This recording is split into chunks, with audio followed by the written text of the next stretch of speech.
Tirupati TTD పరిపాలనా భవనంలోని EO ఛాంబర్లో అధికారులతో సమీక్ష నిర్వహించారు. ఈ సందర్భంగా ఈవో శ్యామలరావు మాట్లాడుతూ సనాతన ధర్మాన్ని మరింత విస్తృతంగా జనబాహుల్యంలోకి తీసుకెళ్లేందుకు ఆలయాల నిర్మాణాలు పునాదులు లాంటివని తెలిపారు. ఆలయాల నిర్మాణాలతో దైవ చింతన, ఆధ్యాత్మికత, సేవాభావం, సమభావంతో మానవ సంబంధాలు పెరుగుతాయన్నారు. ఇప్పటికే సమరసత సేవా ఫౌండేషన్, దేవాదాయ శాఖ సౌజన్యంతో నిర్మితమవుతున్న ఆలయాల ప్రస్తుత స్థితి, జీర్ణోద్ధరణ పనులు ఏ దశలో ఉన్నాయో నివేదిక తయారు చేయాలన్నారు. పూర్తయిన ఆలయాలకు ధూపదీప నైవేద్యాలు నిర్వహణ అందించేలా కార్యాచరణ సిద్ధం చేయాలన్నారు.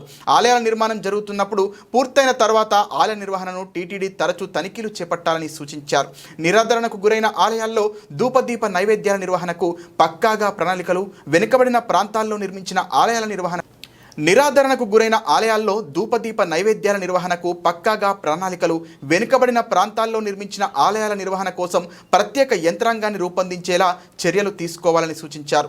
శ్రీవాణి ట్రస్ట్లో ప్రస్తుతం ఉన్న నిబంధనలను పునఃసమీక్షించుకొని మరింత మెరుగ్గా, సులభతరంగా, పారదర్శకంగా ఉండేలా తయారు చేయాలని అన్నారు. ఈ కార్యక్రమంలో additional EO Venkaiah Chowdary, JEO Veerabrahmam, chief engineer Satyanarayana, AFCO Balaji తదితరులు పాల్గొన్నారు.